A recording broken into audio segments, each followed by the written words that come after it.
This podcast is brought to you by the Deluxe Edition Network. To find more great shows on our network, head over to theden.show. Hold on, stop. Welcome back to the Shit Show 2.0. Okay, Boomer. Damn millennials. Wow. Did not know that. Even flirters who are obviously mentally ill. You want to be my wife? Oh, this is going to go downhill real quick. What is going on, and welcome to Take on the World with Johnny and Mike D. The last couple we've done, my son Nathan did with me. Took the number 2 chair. It's been a while for me. Johnny's back in the number 2 chair. I got locked up. We have been all around the world in III. From London to the Bay. So we took a trip down to Florida. Florida. That's how they, you ever watch, was it the Cold Case Files? Yes. And the guy's voice is like really soothing, so I like to listen to it when I go to sleep. But he's always like some fucked up story, so then I end up having a weird dream.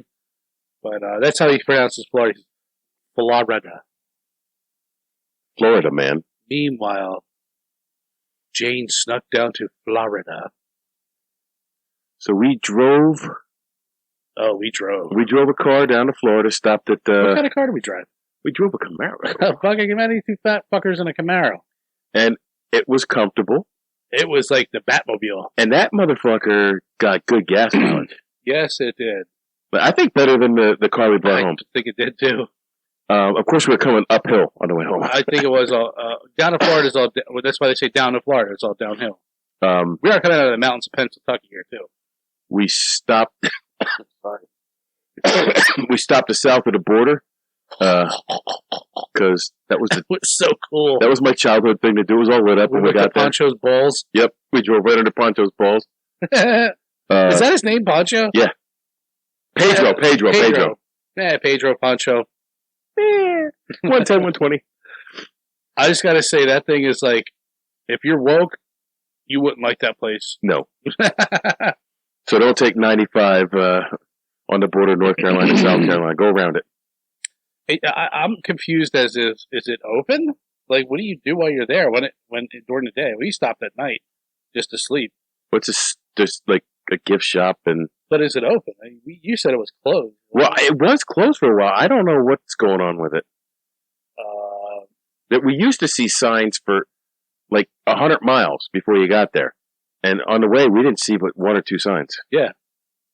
So I don't know what's going on. And then half the lights were broken out and shit. But it's still, all the neon looked cool coming up though. It did, yeah. It definitely was not what I was expecting. I thought south of the border was literally like just the gift shop. I didn't know it was like multiple, and a casino. And a restaurant, and a hotel. Many restaurants. The reptile house. The reptile house. But it seems like a big truck stop. Yeah, it's touristy. Yeah, it is. No doubt. It is what it is. So we went to the Kissimmee area, which it was nice, but I didn't care for like the hustle and bustle. Everything was just like you go 10 miles and you're in traffic for 30 minutes. Yeah, like I don't like that. That's just too many people. What you're going to get in the Orlando area? Yeah, I mean, well, you're like right outside of Orlando. It's pretty much Orlando. Yeah. But I mean, they did do a good job of keeping it moving. Like there was traffic, but yeah, I don't know. I just don't like the traffic. And then, God, there's no shortage of stores down there. No. So we spent 2 days there, day and a half. Yeah, I say 2 days. Okay, 2 days. And let me tell you what, Kissimmee, up your beer game. Yeah, you better. We stopped at this, what we would consider here, well, something that would have like local shit and you know, more of a selection of, what would you call it? Microbrews, I guess? Craft brews, microbrews. we get in there and it's all like normal shit you would find. Yeah. Like I think our sheets and up here have probably about the same selection. Maybe a little bit better. Yeah. Well, we asked the lady. We said, where's something about a better place we can go? She's the Walmart. I'm like, what? Fucking Walmart? And then Walmart wasn't much better. They didn't have shit. Then we found another place, and we went in there. It was more of a liquor store, but it had a nice cooler full of different stuff. Oddities. And we picked up, some weird shit. What was that one we had? It was like that mango thing. Was it a mango or a peach beer? The mango. But it was like 12%. Yeah, that one was okay. It was a little harsh, but the 12% was good. The 12% was the good part. But the place was a mess. It was like they just opened it, didn't stock the shelves yet. And I actually I go on Google, I rate stores and stuff. And after we left there, that's right. Back in the hotel, I rated the store, and they responded right away saying, "Oh, we'll try to get it straightened up for the next time you come in. Won't be next time, bitches." Yeah, don't think so. I would go back there, but because we got that good peanut butter whiskey there. Oh, squirrel. So if you can get squirrel peanut butter whiskey, spot on. Yes. And it's not too expensive. So then we left Kissimmee and drove down to my friend's house, Mike and Sherry, down in Cape Coral, and had a great time. They showed us a great time. Absolutely, I love those guys. And I'm drinking some Wicked Dolphin vanilla rum. I was surprised you still had that. Well, I did to get the big bottle. I didn't even open the strawberry one yet. No, because I had other whiskeys and stuff here that. But anyway. Mike and Sherry, thank you. I'm still enjoying it. I was gonna say my dark rum, it didn't make it long. It didn't make it long. It was not long for this world. I think that lasted me like 4 nights. Well, that was pretty potent. Yeah. I don't know what they did. It wasn't the. It was in between like normal rum and 100 proof. Yeah, that was good when we tasted it. It was like 45%. I was actually hoping you'd share it with me, but okay, fuck you. We'll just have to go do it again. Yeah. Okay, 10-4. Actually, I texted Sherry last night and I said, I'm enjoying a little bit of the vanilla rum, the Wicked Dolphin. And she goes, "Oh, I get to send you another bottle." I say, "I may have to come down and pick another bottle up." Now, if you put that in with some coffee? Oh, I bet. Yeah. That kind of same with the squirrel. So it would be like a Puerto Rican coffee instead of an Irish coffee? Yeah. Or a Caribbean coffee? Caribbean coffee. Oh, I could start a new thing, dude. Instead of an Irish coffee, a Caribbean coffee. Well, I mean, that whiskey, the squirrel, with, what the hell you drink that with?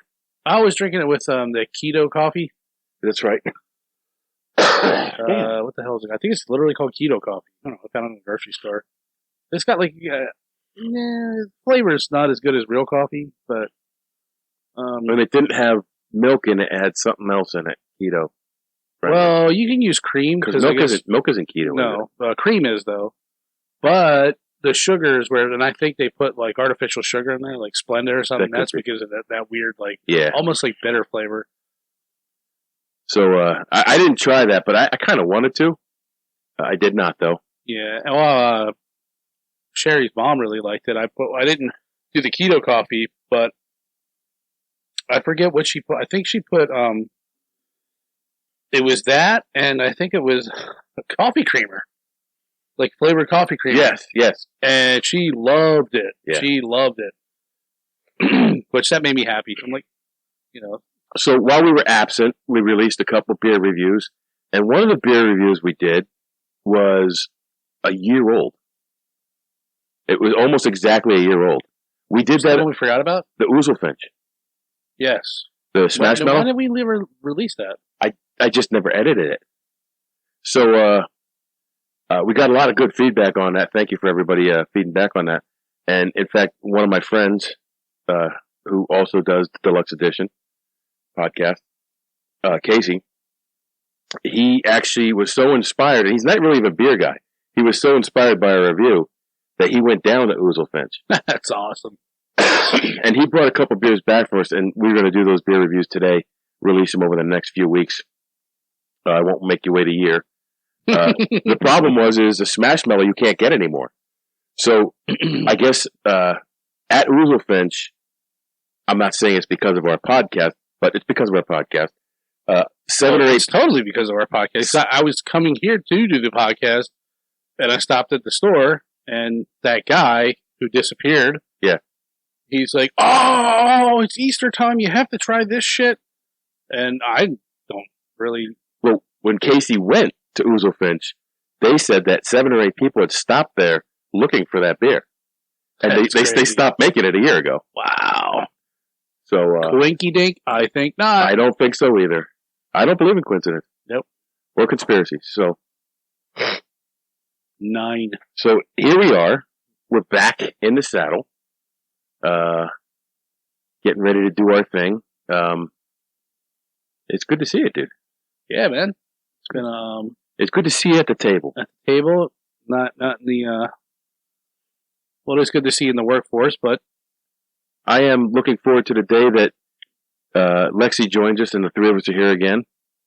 Yeah, that seems like it was a couple of years ago. I'm gonna try hooking Nathan and do a couple more with me because I think he had fun, as we always do, and we did some. What we did was the top 10. We did 5 and 5, top 10 most secure places in the world. Yes, oh, I did watch that. Or no, was I in that one? No, you were not. It was just me and Nathan. Okay, I was listening. So we did that. We had a great time. We split it up into 2 episodes because it would have been 3 hours long. But that was interesting. Nathan had a good time. I know I did. It was fun doing it with him. So now it's you and me again. So we got to get back. Since we're back in Pennsylvania, we're back here, back home. I figured we have to do something close to home. We got to cover something that's Berks County or Schuylkill County. And I had heard about this because when Deb worked for the radio station, she actually interviewed a guy who wrote a book about this. And he also made a short film. I'd like to see that. And the short film has gotten all kinds of awards at all kinds of short the film festivals. Really? Yes. He's been acknowledged at several film festivals. Do you know the name of it? Yeah. You don't? I don't know off the top of my head. Wow. I'm going to have to look it up. Did you watch it? I did not. I've seen clips of it on YouTube. It's called Appalachian... The Wild and Wonderful Whites of West Virginia? No. Oh, dude. Lexi told me to fucking check that out, and I told John to check that out. If you have a chance, you go on YouTube and you look up The Wild and Wonderful Whites of West Virginia and be enthralled. Yeah. Love it. It's hilarious. Well, tell us a little, because you've been watching some of his videos. Well, I mean, it's a whole... First off, I guess is it not DJ? It's DC. What was their grandfather's name? I don't remember the grandfather's name. D. Ray Watts. I'm sorry, D. Ray Watts. D. Ray White. But he was a famous tap dancer, and that's kind of like where he got his fame from. And without spoiling it, it's just literally like these crazy motherfuckers that live their life out in West Virginia. And I think how the movie starts off is like it's a sheriff, and he's like, not a goddamn one of them work, but they always got money. You figure that one out. And I guess the grandson, Jesco White, is now tap dancing. He used to huff a lot of gas, and there's some crazy motherfuckers, but I'd love to hang out with them.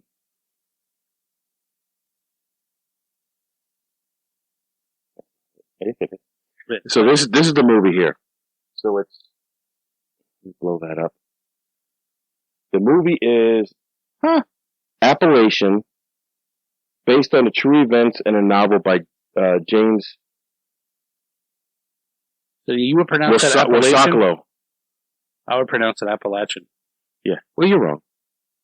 No. Yeah, it's Appalachian Trail. Appalachia. Okay. Anyway. That's more native. Okay. All of a sudden you're native. Appalachia. I've been here long enough to be native. So that's a short film, and I'm going to link that below. Cool. The I want to watch this. IMDb page. Where can you find it? I honestly, I don't know. Where do you have to pay for it? You probably got to pay for it.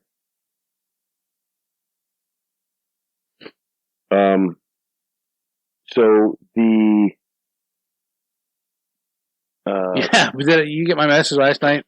You texted me last night about. You said, "What episode are we doing?" And you wrote that, and I read it wrong, and I thought it said "Scumbags Tavern." So the book is Appalachian Schaumboch Tavern by James Wasakalo. I think that's how you pronounce it. So I'm going to link the Amazon link to that book if I can't find a better link to that book.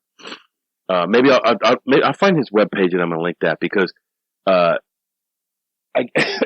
I think the book is considered fiction, but it's based on true events.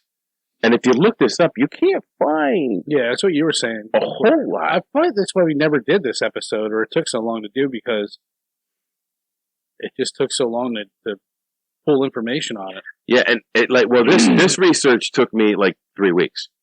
Like, I'm seeing this shit, like, I would never go this far, because I'm just lazy. So let's jump into it. You're not 100% lazy. No. I don't think anybody's 100% dick. I'm 100%, I'm 110% lazy. We're all lazy in our own ways. So, Berks County's known for ghost stories. Yes, it is. There's a haunted road down here. Oh, more than one. Well, there's like a famous haunted road. I don't know the name of it. It's not that famous if I don't know it. But there's actually several books that were written from the guy from WEU, the radio station. Mm-hmm. Haunted Berks. Yeah. So I didn't realize this went back as far as it does. Is that Old Frickstown Road? The haunted road? Yeah. No, it's someplace over here in right in Perry Township, I believe. Oh. I know there's a street called Shackamaxon. Shackamaxon? Shackamaxon. It's right by the river. Anywho. So this story begins in 1756. And anybody who knows anything knows that 1756 was in the middle of the French and Indian War. You know, speaking of, on the way up to your place, there's a sign that mentions some fort that when you turn in. Yeah, it's Fort Lebanon. Yeah, and so I pulled over to read the sign one day. I'm like, no shit. I'm like, that's pretty. And it mentions the French and Indian War and how that was. I forget exactly what it says, but it's pretty cool. So actually, our property is supposedly sitting on where the fort was. If we walk down in the woods, our property line goes straight out. It's like a weird shaped property, but there's a stone wall there. They think that was part of the fort. Well, no wonder you were seeing pilgrims and shit here. I've never seen shit here. Oh, you've seen shit. You've seen shit up close. Other dicks. That is my line, and you cannot use it. Other people have seen the pilgrim lady in this house, and that's a story for another day.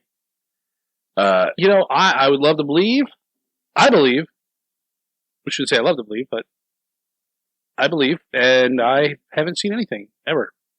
Well, I lie. I totally lie. And I think I told you this story. I'll make it quick, but I'm sure you will. I was down in my sister's basement, and I'm sitting on the couch, and the doorway there used to be like a blanket over there just to keep the heat in because there's a little pellet stove down there. And I'm sitting on the couch, and I see this like figure like looking through the kind of like his head sideways looking through the thing, and I thought it was her son. I'm like, what the fuck? And I went like this. Well, what the fuck are you staring at me for, bro? And I ended up like yelling his name. I'm like, yo, dude. I'm like, why are you looking at me like that? I'm like, quit creeping me out. And I got up and I walked over and I like moved the thing and it was gone. I'm like, wow. I literally made the hair on the back of my neck stand up and I was like, what the fuck? That was creepy. I don't know if that was just, you know how your mind plays tricks on you sometimes. But I don't know if it was that or if I actually saw something. I'm trying to see what the. Okay, that's all I needed.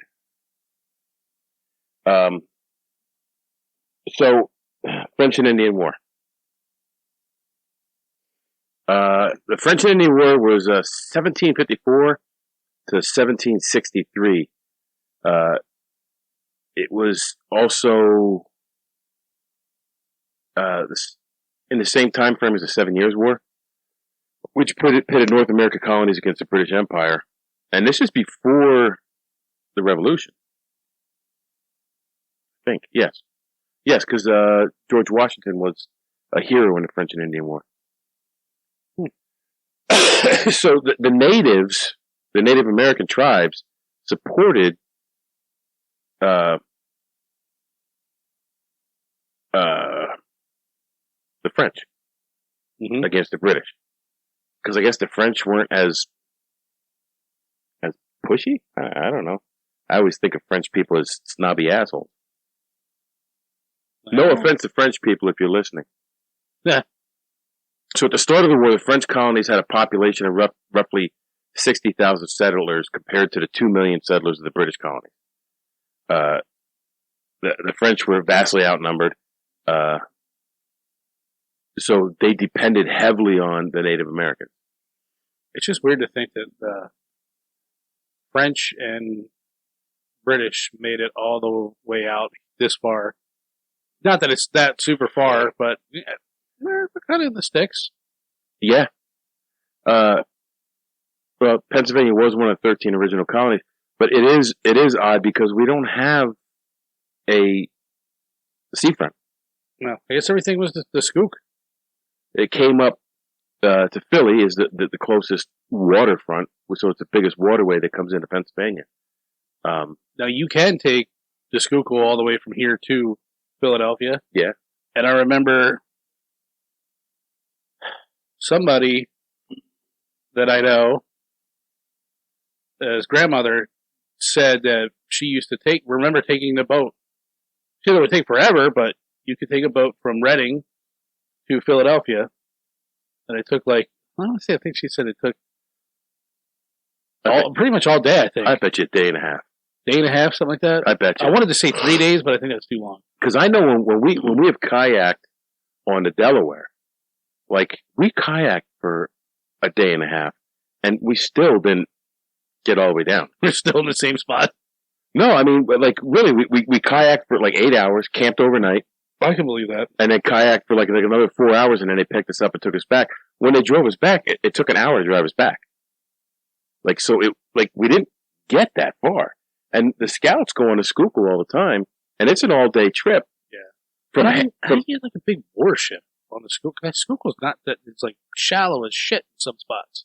Yeah, well, there was, up through Berks County, there were locks. Really? On the canal. So they might have brought the stuff up the canal. So that bike trail that I used to take the inmates out to, they're still operating wooden locks on that canal. Now they're off to the side; they're not on the main river. Yeah, I remember seeing that. I've never seen ones that are still operating. Well, you could actually swing them open and closed. Now they don't fill up with water and whatnot because it's not that the water that's in there is not diverted towards. It's rain retention, but yeah. But yeah, there's at least two of them that still have the actual wooden locks in them. Huh. That's right. They've refurbished them. So yeah, I mean, we're far away in from the coast, but I guess it was just considered a wilderness. Yeah. So it wasn't considered. It was the wilderness because I can say it's still pretty much wilderness now. The spot we're talking about was a traveling path over the Appalachian Mountain into Schuylkill County from Berks County. So where we at? Many 2 years into the French and Indian War in 1756, Britain declared war on France. And they were beginning the worldwide 7 Years' War then. So the French and Indian War led to the 7 Years' War. However, in the United States, the French and Indian War was viewed as a singular conflict and was not associated with the war in Europe. So what was going on here was considered a separate thing, even though it was actually part of the 7 Years' War, I guess, in history. I don't know. I don't know a whole lot about that era. But that's why I love doing this research, because I learned shit. So the British colonists were supported at various times by the Iroquois, Catawba, and Cherokee tribes. Catawba. And the French was supported by a confederacy of six tribes, which was, man, I don't know why I tried to even pronounce this shit. Where are you at here? French supported by the Wabanaki? This here. The Wabanaki Confederacy, which was the Abenaki, the Mi'kmaq, the Algonquin, Algonquin, the Lenape, Ojibwa, and Ottawa, Shawnee, and Wyandot tribes. So those tribes made the. I say it as if I was there. Yeah, thank you. And I'm glad you're here because I couldn't. I lived the life. So all those tribes were supporting the French. It began with dispute over control of the confluence of the Allegheny and Monongahela River, what is now the confluence of the Ohio River. So that's out in Pittsburgh. Oh, right there it says that. It was a site of Fort. Wait, hold on. Doesn't Pittsburgh have like 7 bridges? Or isn't there something that's called like the 7 bridges out in that area? They have 7 main bridges. There's bridges all over the place there, but I think there's 7 main bridges. But I thought it had like a name. Anyways. Well, 3 Rivers. Is that what it was? Well, that's what 3 Rivers Stadium was. The Allegheny Monongahela came together to form the Ohio. It's a confluence. Oh, that Monongahela. It's a cool name. Yeah, it is. I've always liked that. And I have no trouble pronouncing that because I've been to 3 Rivers Stadium. I was actually at 3 Rivers Stadium for the very last Steelers game at 3 Rivers. And I was also at Heinz Field for the very first game at Heinz Field Stadium. Like, what was it? I heard this on a local radio station, and it was it was a river. And it was either the Susquehanna. Which river, like, runs? Is it this? That's not the Schuylkill. The Susquehanna? The Susquehanna, I believe it is. The guy says, you know what that name means in the native language? Sucking Hannah? Yeah, it means the place where we gather to eat, or the place where we gather to drink. So our basement? Yes. We should call this the Susquehanna. The Susquehanna basement. This is the Susquehanna podcast room.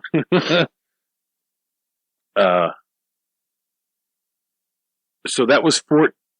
Man, I'm looking at here. There's a lot of shit I can't pronounce. Yeah, it's French. So. Oh, it's French. Oh, it's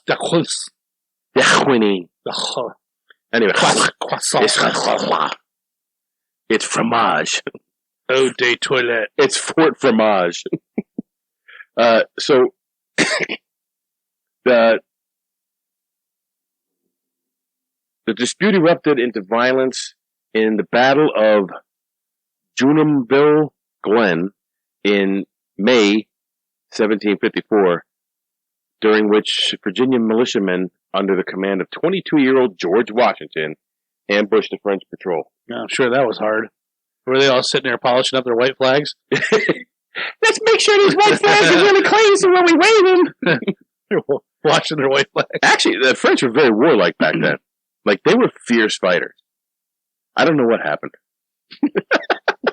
But apparently, George Washington was seen as a war criminal by the French for some of the tactics that he used and the brutality of their attacks. I could see that. That's what the movie The Patriot was. Yeah, ambushing, wasn't a thing. No. They were using all Native American techniques. Guerrilla techniques. Yeah. So according to local tradition, in 1757, the second year of the French and Indian War, east of the Susquehanna River, a massacre of the Spatz family at a spring near the modern-day Strausstown, PA, caused the water... Modern-day Strausstown? Well, what we call Strausstown today. A row of 5 houses Yes. and a field. Yeah. Anyways. Caused the water to run red with the family's blood. A small trickle of water became known as Bloody Spring. So that little stream, wherever this happened, is called Bloody Spring.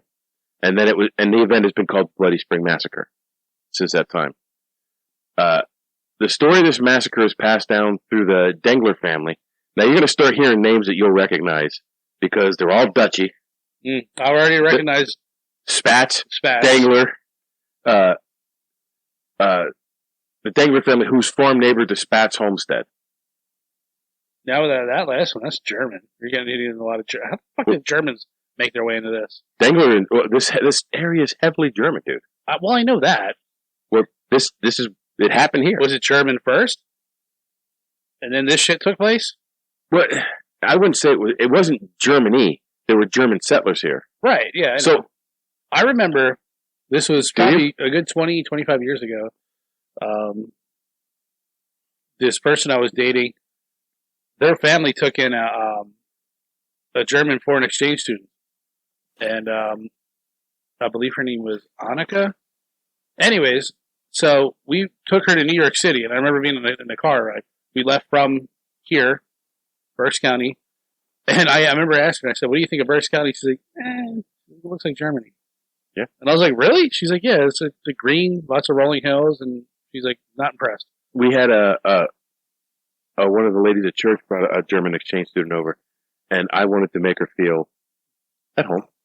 And since I have a strong German heritage, I made Kippels, which is the German cookie. I also made a traditional German cookie they sometimes use like anise in it, which is licorice. I don't like the licorice, but I don't. They also make it with, the hell was it? I forget. Oh, not vanilla. I can't think of it. Anyway, they also make it a different way. And what it is a rolled cookie, and the roller itself has a pattern on it. Mm-hmm. And you roll it, and it basically cuts the cookies out to that pattern. Yeah. So I made those and brought them to church and shared them with her. And she said the same thing, that this area is very much like her home. Yeah.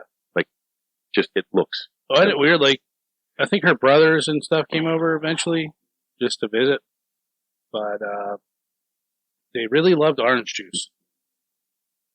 Like, you would have, I remember the dad saying, he's like, man, they drank me out of house and home with orange juice. And they say that they don't get it, like fresh orange juice in Germany. They don't do, like, breakfast the way we do. No. Like their pancakes, which I really love, like, instead of putting butter and syrup on it, they'll put butter and sprinkle sugar on top. Yeah. And which is really good too. But when Lexi went over to Austria when she was 12, she played an international soccer tournament. Their breakfast, she found to be so, like, they used like lunch meat for breakfast, like sliced meats. Yeah, and they would try to cater to the American kids because they were so used to something else. So they were trying to make them feel at home. They're all young kids. And she said just the way they made it was so greasy, she couldn't, like, she gets sick from it. And she appreciated the fact that they were trying to make her feel at home, but she said it's not really the way, like, everybody assumes that we put a pound of butter and we fry an egg in it. and that's what they were doing, basically. So, which, like she said, I appreciate it. You know, Americans aren't known in Europe as being healthy eaters. No. But then again, neither are they. I don't know what they mean. So it's like, I wanted to tell you, like, my family, like, my heritage can date back to the first German settlers that came to the United States. So there's a place down outside the Lehigh Valley area in South Whitehall Township called Guthsville. The very first settler that can be traced in my family that came to the United States was Lawrence Guth. And is that G-U-T-H? No, G-U-T-H. Guth. That's almost like my last name. Oh my god. G-T-G-T? Well, 4 letters. Okay. So the that's last 3 are pretty damn close. U-T-H? OTH? What are you? So two. Yeah, but you guys pronounce it like ugh. Anyway, so he had a lot of land down there. When he passed away, he donated it to the township and the church. And in that church in South Whitehall Township, on the top of the hill, there's this monument to Lawrence Guth. Guthsville. Guthville. So, but all of that, and I digress, because that's just the background. So that massacre. Yeah, I was just curious if... Well, that massacre took place because of the French and Indian War. I was just curious if Germans were already predominant here during this. Yes. They were, okay. By this time, the Germans had a heavy presence. Like, the Germans got off the boat, and they said, where do we go? Let's go to Berks County. Let's go to Lehigh County. Let's go to home. Let's go to Schuylkill County. Go to where it looks like home. Yeah. Pretty much. Yeah. The more you think about it, the more it makes sense. So, one morning, the Lenape Indians, who were allied with the French, came out of the woods in Albany Township, Berks County, and attacked the home of Frederick Reichfelter.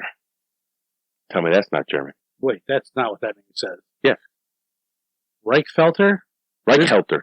There's no T in there. This Reich. R-E-I-C-H is Reich. I get that. Reich Eldorfers. Reicherdorf. That's a tough one. We'll just go with you said. Reichdorfer. Reich. Whatever. Now you got me fucking. you gotta be more drunk to pronounce that. Okay. 10 more. 2 more beers. So the account of the attack, like, what happened is like this. As Frederick was feeding his horses, 2 Lenape Indians came upon him with the intent to attack. Obviously, I'm reading this from my research, because I would not speak like that. Bitches came up on him, man. Here's a cold call. He ran, and they followed him into the field. And they were about 12 perches behind him. So I had to look up what a perch was. And that's a unit of measurement, which is about 5.5 yards. We're going to go into a math lesson here? Yes. So that's 16 and a half feet behind him. Or 16 and a half feet is each perch. Okay. So they were 10 to 12 perches behind him. So 50 yards. Okay. A little over. Why would they just say 50 yards? I don't know. I found it interesting because perch is something I've never heard. So I had to research it. I found out what it was. I figured I'd include it because if you're not... about 279 perches behind them. That's like the fucking stones. You're looking by about 10 stones? Well, wow, that makes me feel slim. What kind of stones? They're boulders. Yeah, fucker. Or fathoms. Each stone is 200 pounds. So, as Frederick, he ran toward Jacob Gerhardt's home. Another name you might... Gerhardt, yep. Gerhardt Funeral Homes. Yep. His intent was to go there and get a weapon to defend himself. As he neared the Gerhardt home, he heard the agonizing cries from behind him back at his home. So instead of just going the rest of the way getting a gun, he turns around and runs back to his home. What about these guys that are 20 perches behind him? Maybe they turned around and attacked his house instead of following him. I don't know. How someone in this era didn't have a weapon in their home, or on you when you're going outside, especially in these times, which makes me think that Frederick was a screaming liberal and hated guns. I think he was, and that's okay for him. He was a woke libtard. That's okay for him. I don't judge him. So he turned back towards the cries, ran back to his house. Before he made it back, he saw his stables and his home were on fire. They're burning. The cows were bellowing, so they were dying in the fire. Seeing this, he turned around and ran away again. Like, this guy doesn't know what the hell to do. So he was scared. I get it. 2 of his children were shot. One of his children was found dead in the field.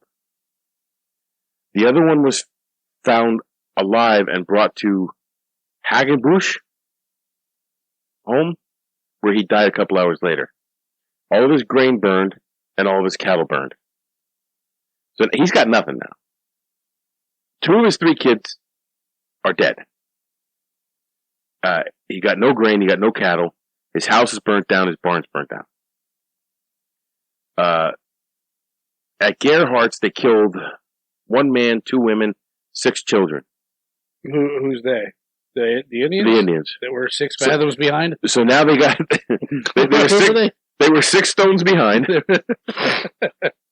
They got to his house, killed a man, 2 women, 6 children. 2 children slipped under the bed, one of which was burned with the house. The other one escaped and ran a mile to go get help. So Jacob Gerhardt was orphaned, and he eventually returned to build Sandstone Tavern in 1793 that overlooked the spot where his family was massacred. So this is when this Schambocher's Tavern was built. Is it still there? Yes. We should drive out there. Oh, we absolutely could. It's private property and somebody lives in it, but it's right. But I mean, can you see it from not private property? If you blink, you'll miss it. Is it close? Well, is it close to here? It's within 4 miles of here. Really? Yes. But we'll get there in the next paragraph. The literal next paragraph. The tavern, which is long a popular traveler's route coming over the Blue Mountains in Escobar County, which is now Hawk Mountain. Okay. The mountains were sacred to the Lenape Indians who once lived there. The location also happens to be along the migratory bird route of birds of prey, hawks, eagles, falcons, hence the name Hawk Mountain. I know Marty used to go up there a lot. I know I've taken my work crew up there and we've done work up there. I know I hiked that when I was a kid with my school. I've been up there. It's really cool when you get to the end of it. It's a long hike. Yes. It's really cool when you get up to the end of it. In one day, I went up and down that mountain 10 times. To the end and back? Yeah. I was hurting. That's long. Yeah, it is. But it takes a good 2-3 hours to get to the end of it. No. Well, you're stopping and pulling up and taking pictures and shit. Yeah, we were hustling up, picking up scrap wood, taking it down. They built a set of steps where I guess people used to slip on the rocks. So I shouldn't say we went all the way up to the top. We went up to where the steps are now. And we took the drop-off pieces back down. And they used polymer lumber, so it was heavy as hell. It wasn't like regular pressure treated. So if you do climb up there, you can see eagles, hawks, falcons. Get a really good view of down in... Yeah, it's beautiful up there. I don't know what area overlooks. But that would... In fact, right down at the bottom of the mountain in Hamburg, there's that eagle's nest. Right along 61. Have you ever seen it?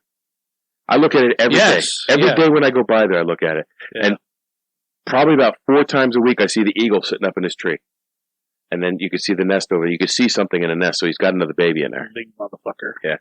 Oh, they're huge. So, whether it was the spirit of the Lenape, or understandably so, of the unsettling memories, many saw Jacob Gerhardt. He was never right after that. He got there, he was never the same as he used to be. He was through a lot of shit. I don't know. He died in the early 1800s.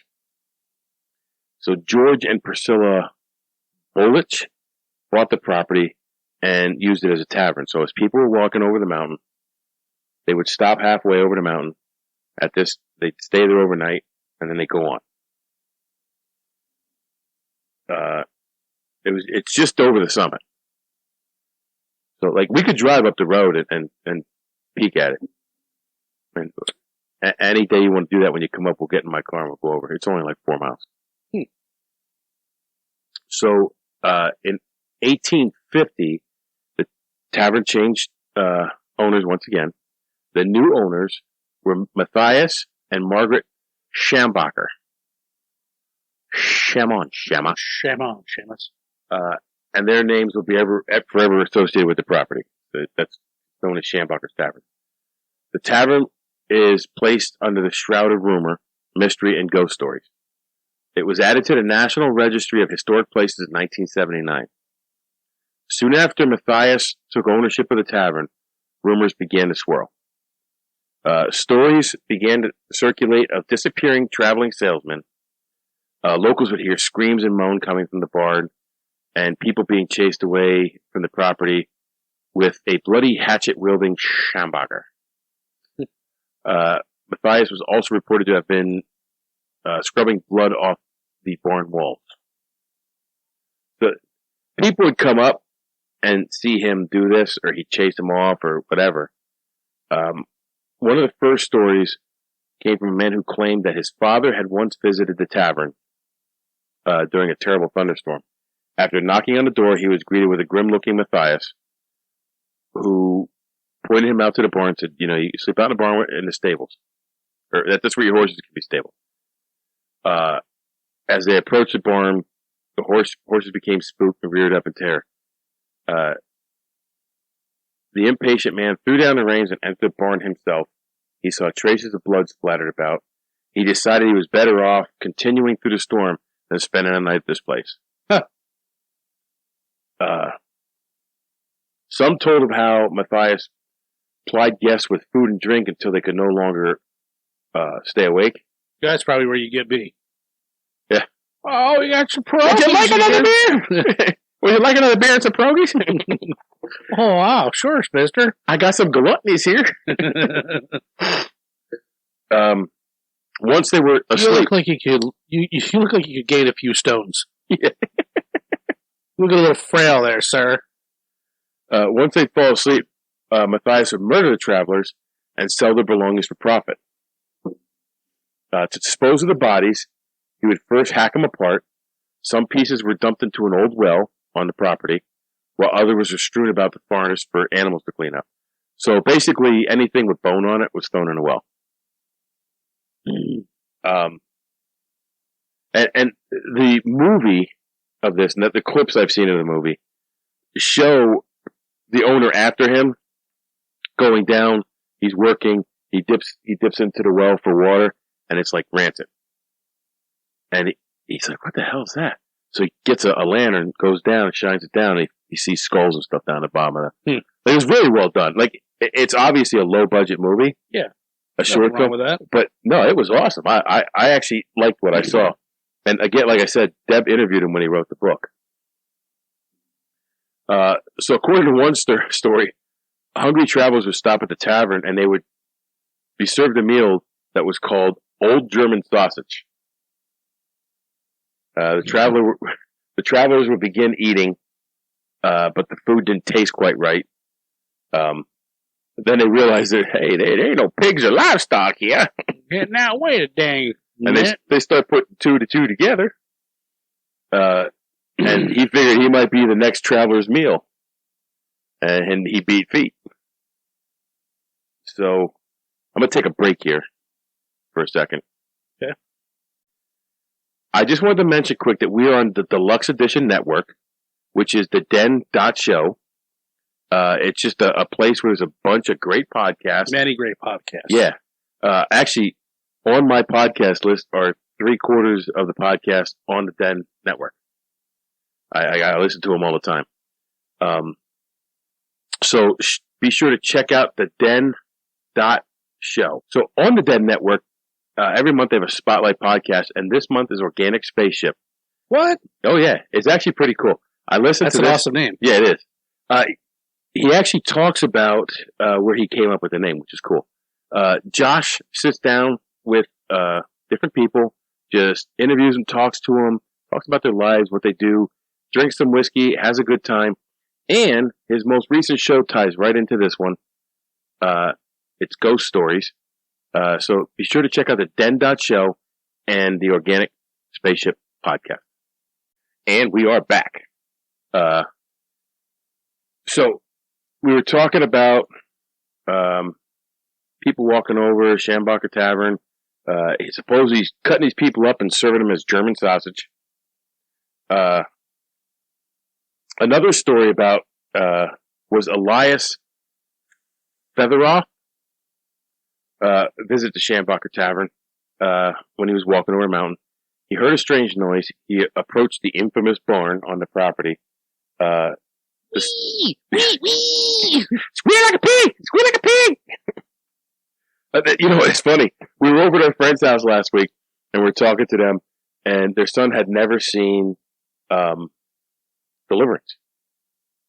And my friend said, well, you know, he shoots him right in the heart before he rapes the guy.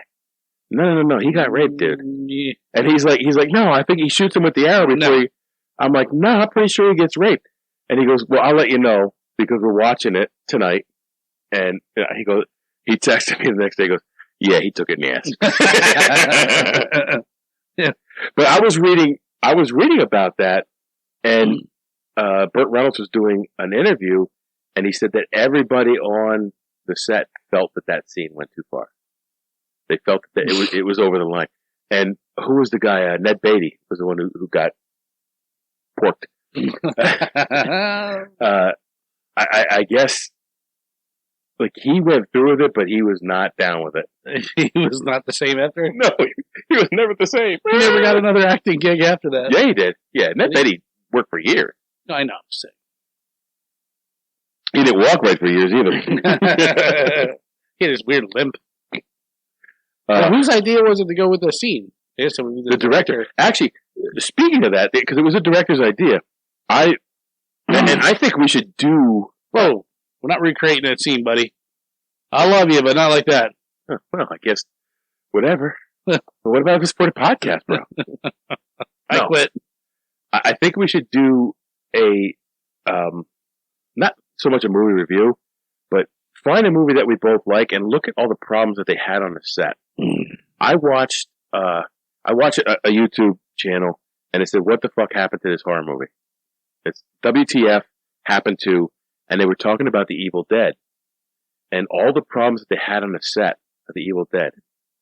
And it is fascinating. Like, all the issues.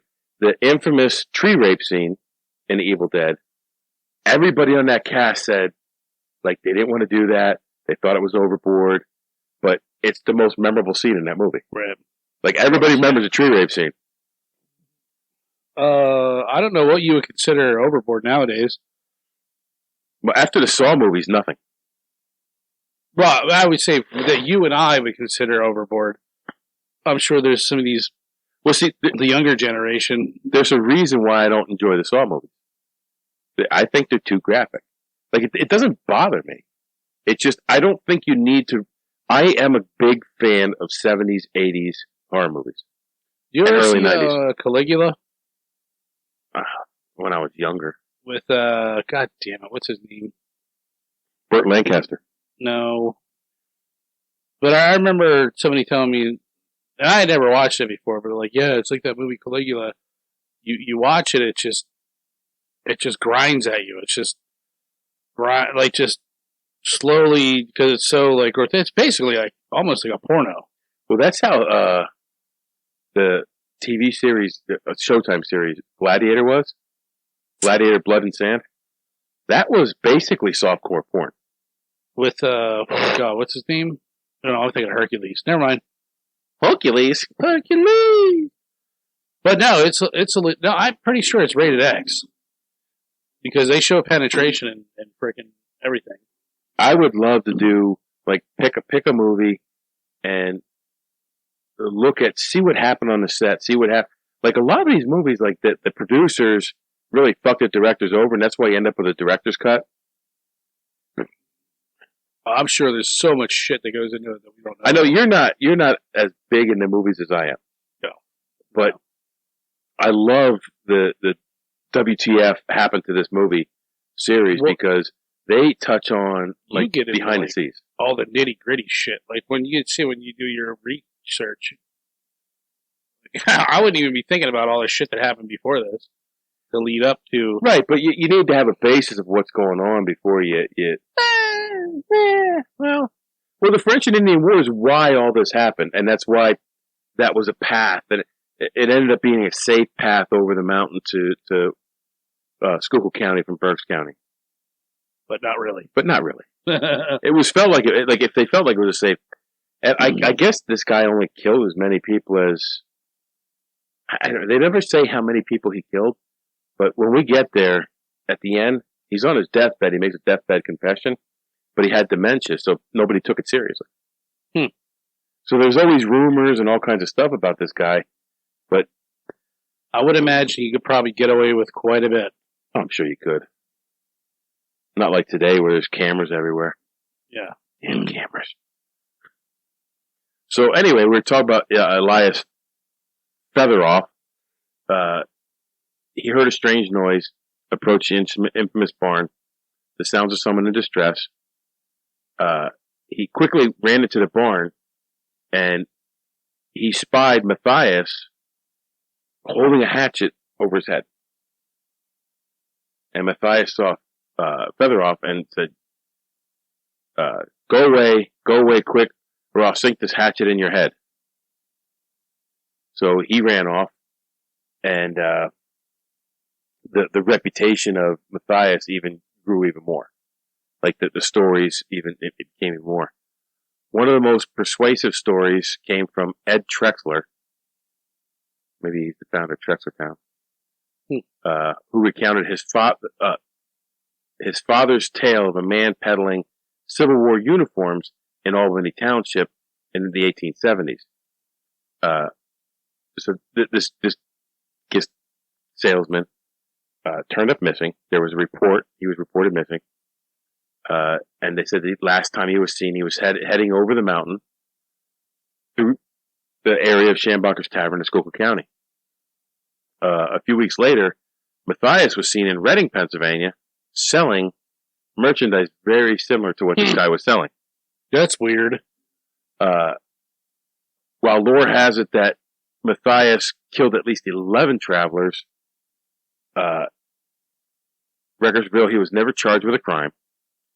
And you never know, because it could just be the neighbors not liking a dude and making up the shit in their head about what was going on.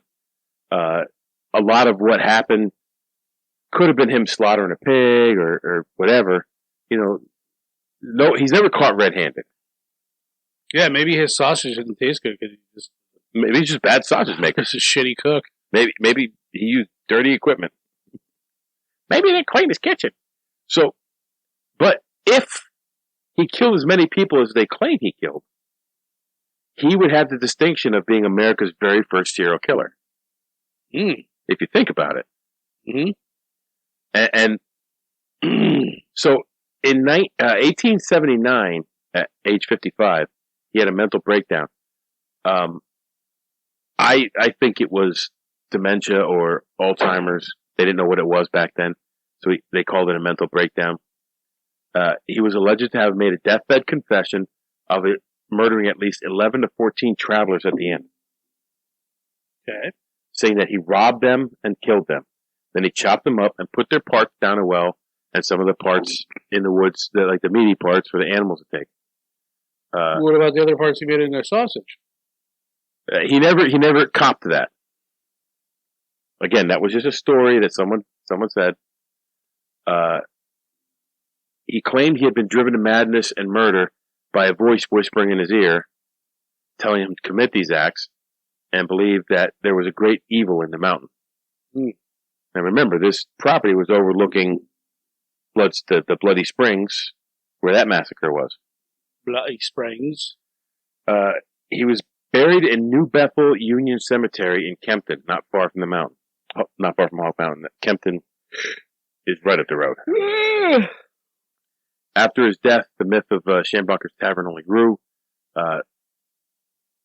Some locals tell stories of a pious man who became the next. So it was a very upstanding young family who bought it next. And when they got there, his wife felt like there was an evil in the place. he felt like it was haunted by some dark spirits or evil.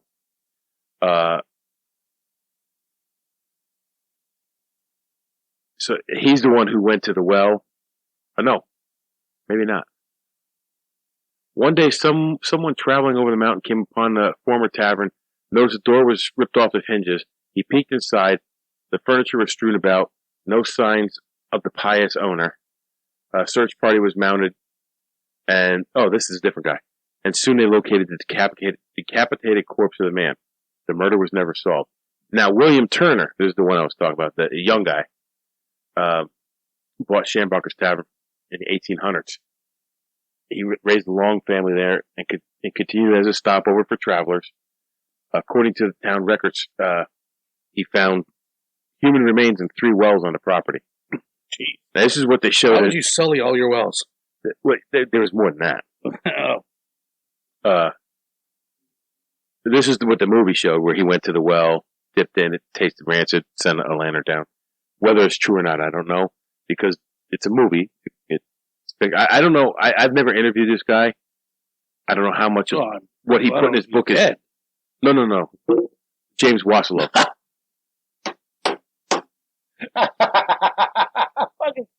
Deb interviewed him, so I don't know exactly how much of it is fact and how much of it is for the story. That'd be cool to get a hold of him. I actually thought about trying to get a hold of him, but I have no way. Is he local? No. He actually lives out in Colorado. Son of a bitch. Road trip. Whoop. I would like to know where he got his information from.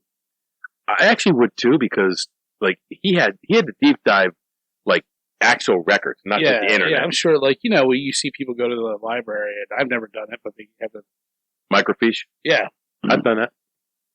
I never got to do that.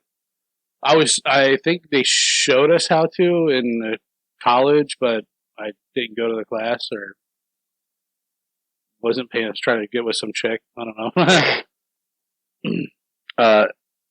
By the early 1900s, many patrons were hawk shooters who would hike the top of the mountain to shoot the birds for sport. You some bitches. I wonder how they tasted. That's how I'd always get Marty riled up. Oh, yeah, you're not supposed to eat that. He would talk about the eagles, and I'm like, dude, I wonder what an eagle tastes like. Don't you dare! Don't you dare! They're a protected species. And I'm like, dude, I'm just saying, if they taste good, they'll never go extinct. It'll be like chicken. You'll have eagles everywhere. How much meat you can get off on? Don't even say that. I'm like, dude, settle down. I said, what about eagle eggs? Would they be good? Sure. The other eggs are good. Oh my God, that would fill a pan. You could feed 5 people with an eagle egg. I remember hearing this story. Well, I got a job close to here, like 30 years ago. When you were a baby? No, it would have been. Yeah, that's not 20 years ago. When you were a baby? Yeah. And I remember I went out for a smoke break, and some guy was out there, and he was telling me, yeah, because I used to be right at the base of the pinnacle in Hawk Mountain. I think it's the pinnacle. Yeah. He goes, yeah, there used to be this guy that would chop up people and make them into sausage, like right up on this mountain. I'm like, get the fuck out of here. I'm like, holy shit. He's like, no, I'm serious. It's an old legend. Well, there is truth to it. I just don't know how much. Right. Maybe he cut his dick off and made a sausage out of it.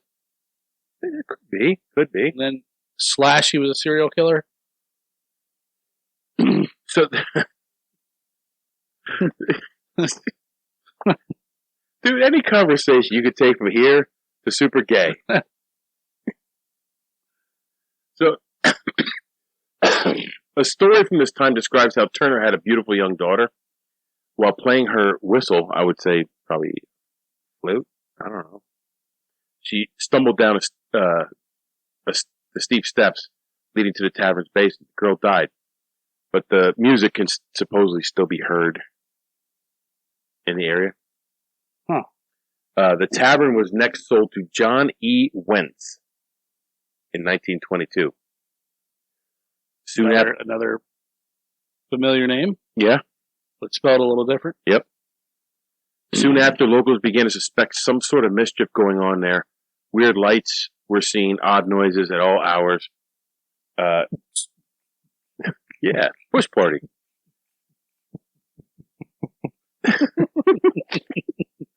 There were enough reports for the authorities to start investigate the rumor. In 1930, Prohibition agents raided the property, and after a brief shootout, they found a gin mill and bootleggers holed up there. In 1938, Schaumboch's Tavern was sold to a newly established Hawk Mountain Sanctuary to house personnel like Morris and Irma Braun. Huh. The Brauns had heard many of the stories noted above, and even added a few of their own. Maurice was known to have claimed that he found several human bones on the property. No evidence of that exists, though. Whether or not the tavern is truly haunted, people continue to delight in retelling of these great ghost stories, and I'm sure this is one of the ghost stories of Berks County. It's got to be. Oh, absolutely. There is at least a part due to real people, places, and events which they're based upon. You know what? It's funny you say that, because wasn't there a book that was like famous ghost stories of Berks County? Yeah, it was written by the guy from the WEU. I think I remember either buying that or getting that from the library. Now that you mention that, it just clicked in my head, and it was a quick mention, but this was in there. It was probably a quick mention because there's really not. Yeah, it was like it left you wanting more. It's like, what the wow? Like you can't. I had to search for this stuff, dude.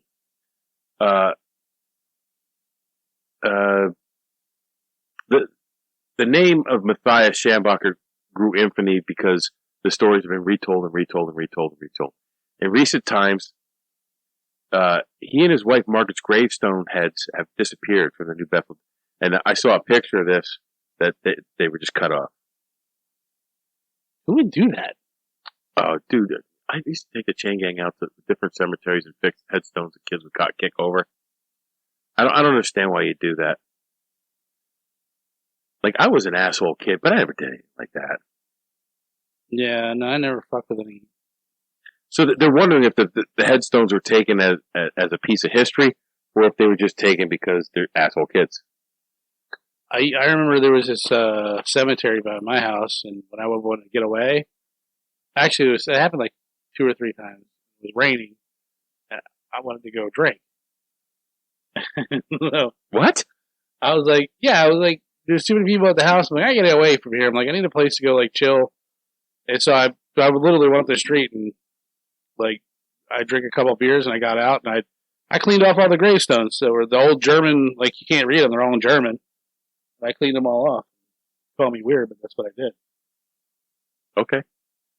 As long as you didn't ruin them. It was actually, I was trying to get away from my mother-in-law because she was at the house and she was bothering me. And I was like, I gotta get out of here. I am shocked to hear that. Sure, not the first guy. No. So, I know there's more to this story than I found. The horror novel was written by James Washilow, Appalachian Schaumboch's Tavern, and a short film by the same name. I'm going to link both of them below. But that is that, dude. And I just found it real interesting because it's so close to us. So close, but yet so far away. I am sure that I've seen this house. I've seen pictures of it. I'm sure that I've actually seen the house. I think when I had the chain gang up there working, I think the park ranger who I was working with, showed me the place. Well, now I'm surprised that they don't do like tours of it or have. Well, it's privately owned. It's private property. But still. Yeah. I rent that thing like a fucking mule. Like a government mule. Did I say that right? No. Yeah. You know what I mean, though. You'd beat it like a rented mule. Like it owed me money. So, that is Schaumboch's Tavern. Shama. I thought it was fucking pretty interesting. Maybe we didn't do it justice. I don't know how you can, but it's not without that much information on it. But there it is. So check out the book, check out the movie if you can find it. I don't know where the movie's at. It's basically just it's folklore. If I can find where the movie's at, I'm going to link that on here too. Give this guy props because I definitely am checking this movie out when I get home tonight. That's a piece of Berks County history that many people don't know. I didn't know about it. Deb did because she did the interview with the guy. You live like a fucking stone throw away from it. Yeah, 4 miles. Like 4 miles. Man, you live a couple specters away. What is it? Hectares? The purchase. You're about 276 perches away. And I'm 300 stone. So, we took on Schaumboch's Tavern. Now you go take on the world. Seamus? One sham at a time. Our podcasts exist because of listeners like you. To find other great shows, head over to theden.show. Thanks for listening.